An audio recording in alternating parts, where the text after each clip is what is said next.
आजची तारीख आहे 25 जून आणि आज 25 जूनला एक आगळा वेगळा दिनविशेष आहे. म्हणजे आपलं ऊर अभिमानाने भरून येईल असा हा दिनविशेष आहे. काय घडलं या दिवशी? सध्या वर्ल्ड कप चालूच आहे आणि जुलै महिन्यामध्ये 14 तारखेला त्याची फायनल आहे. पण मी जो आजचा दिनविशेष तुम्हाला सांगतोय तो वर्ल्ड कप बद्दल आहे आणि तोही इंग्लंडमध्येच आहे. जसा आजचा वर्ल्ड कप इंग्लंडमध्ये आहे तसा तो त्यावेळेस 1983ला इंग्लंडमध्येच वर्ल्ड कप होता आणि 25 जुलै 1983ला आपण इतिहास घडवला. आपण चक्क क्रिकेटचा वर्ल्ड कप जिंकला. ज्यावेळेस आपली टीम हा वर्ल्ड कप खेळायला गेलेली होती तेव्हा आज जर तुम्हाला कोणी सांगितलं की बाबा रे अफगाणिस्तान वर्ल्ड कप जिंकेल तर कोण विश्वास ठेवेल का? अगदी अफगाणिस्तानासारखी नाही परंतु आपली त्यावेळेस जी काही वर्ल्ड कपला टीम होती आणि आपल्याला जे काही मानांकन होतं तर आपण वर्ल्ड कप जिंकू असं कधीच कोणाला वाटलेलं नव्हतं. कारण त्याच्या आधी एका दौऱ्यावर आपण गेलेलो पाक आणि वेस्ट इंडिजच्या, तिथे कसोटीमध्ये आपण दणदणीत हारलेलो होतो. वर्तमानपत्रातून टीकेचं माहोल उठलेलं होतं की कशाला यांना वर्ल्ड कपला पाठवता, कशाला यांच्यावर खर्च करताय, त्यापेक्षा यांना घरीच बसू द्या. परंतु त्यावेळेच्या प्रोटोकॉल्सनुसार आपण वर्ल्ड कपला पात्र झालो म्हणून चला सराव होईल आणि आपण वर्ल्ड कपला इंग्लंडला गेलो. जेव्हा आपण इंग्लंडला गेलो तेव्हा कोणीही आपल्याला खिचगणितही धरत नव्हतं की आपण वर्ल्ड कप जिंकू. आणि त्यावेळेस आजच्यासारखे 10-12 देश क्रिकेट खेळत नव्हते. England, West Indies, Bharat, Pakistan, Zimbabwe, New Zealand एवढेच देश त्यावेळेस क्रिकेट खेळत होते आणि साखळी पद्धतीने हे जे काही क्रिकेटचे सामने आहेत ते चालत होते. तर साखळीत आपण कधी हार कधी जय असं मिळवत होतो. फार फार तर उपांत्य फेरीत तर सोडूनच द्या, पण एखाद दोन सनसनाटी विजय मिळवले तर त्यावरच आपण खुश होतो. पण आपल्या नशिबी तेही नव्हतं की काय असं वाटू लागलं. कारण झिम्बाब्वे बरोबर आपली मॅच होती आणि झिम्बाब्वे बरोबर आपण सहज जिंकू असं वाटत असताना भारताची अवस्था 5 बाद 70 अशी झालेली होती आणि त्यावेळचा कप्तान कपिल देव हा मैदानात उतरला. 5 बाद 70 वरून कपिल आला. आपल्या बुराईला 7 बाद 78 अशी आपली स्थिती झाली. आता 2 आकडी ही संख्या आपण गाठू शकत नाही आणि आपला ऑलआउट होईल 100च्या आत. आणि यानंतर झिम्बाब्वेने ही जर मॅच जिंकली तर भारताला गाशा गुंडाळायला लागणार अशी सिच्युएशन असताना एक इतिहास घडला जो बरेच वर्ष वर्ल्ड कपमध्ये अबाधित होता.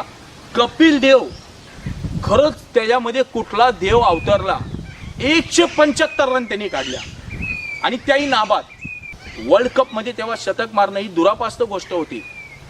आज 2020 मध्ये लोक शतक मारतात पण त्या काळात ते शक्य नव्हतं आणि कपिलने 175 रन मारल्या कोणाच्या ध्यानीवनी नसताना.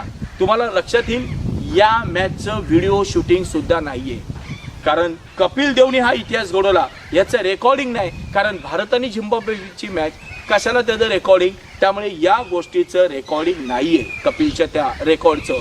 आणि 175 रन काढल्यामुळे 7 बाद 78 वरून 50 षटकात भारताने 287 धावांची मजल मारली आणि त्यानंतर झिम्बाब्वे हारला.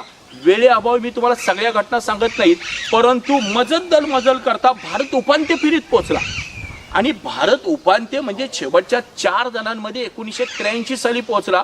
ही मोठी ब्रेकिंग न्यूज त्या काळात होती.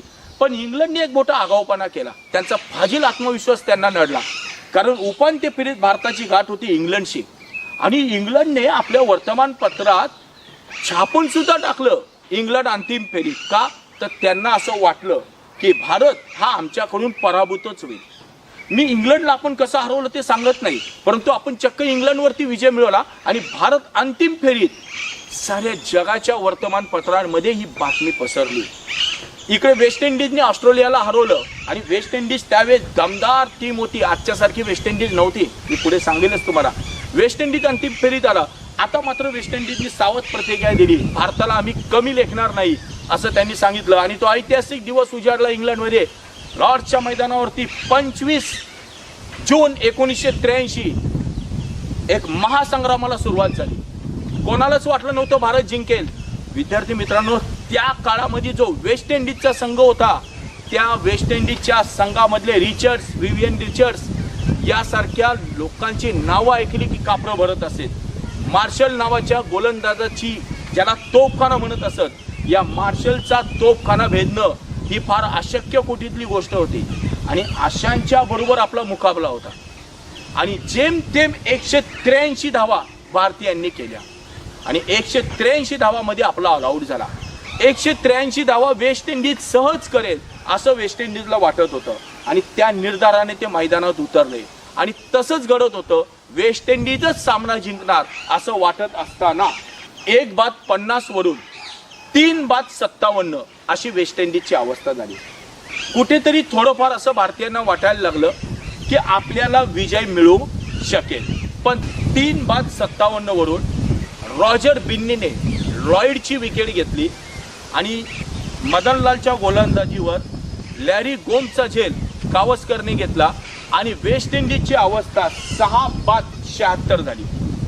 परंतु 6/76 अशी अवस्था होऊन 119 रन वेस्ट इंडिजचे झाले तरी सुद्धा त्यांच्या विकेट पडत नव्हत्या. त्यामुळे भारतीय गोटामध्ये चिंतेचं वातावरण पसरलं. मार्शल आणि दुजा ही जोडी काही फुटायची चिन्ह दिसत नव्हती. अशा वेळेस सुनील गावस्करने मोहिंदर अमरनाथच्या हाती चेंडू दे असा सल्ला कपिल देवला दिला. मोहिंदरने पहिल्याच चेंडूवरती दुजाचं दांडकं उडवलं. त्यानंतर रॉबर्ट्स आणि मार्शलही आऊट झाले आणि 9/126 अशी वेस्ट इंडिजची अवस्था झाली. तरी सुद्धा गार्नर आणि होल्डिंग यांनी अतिशय चिकाटीने फलंदाजी करून 126 वरून धावसंख्या 140 वरती नेली आणि पुन्हा एकदा भारतीयांच्या मनामध्ये धगधगी वाढायला सुरुवात झाली. आता फक्त 6 ओव्हरमध्ये वेस्ट इंडिजला 44 धावांची गरज होती. मोहिंदरने 10 पावलांचा स्टार्ट घेतला, चेंडू फेकला. चेंडूचा अंदाज घेत होल्डिंगने आडवा फटका मारला. त्या आडवा फटका मारण्यात फसगत होऊन चेंडू पॅडवर आढळला. पायचीतचे जोरदार अपील झाले आणि पंचांनी ते स्वीकारले आणि वेस्ट इंडिजचा 10वा गडी बाद झाला आणि जल्लोष सगळ्या भारतीयांनी साजरा केला. ब्रिटिशांची शिस्त मोडून लॉर्ड्सच्या मैदानावर तमाम क्रिकेट रसिक धावले आणि आपल्या खेळाडूंना अक्षरशः डोक्यावर घेऊन नाचले. तो ऐतिहासिक दिवस होता 25 जून 1983.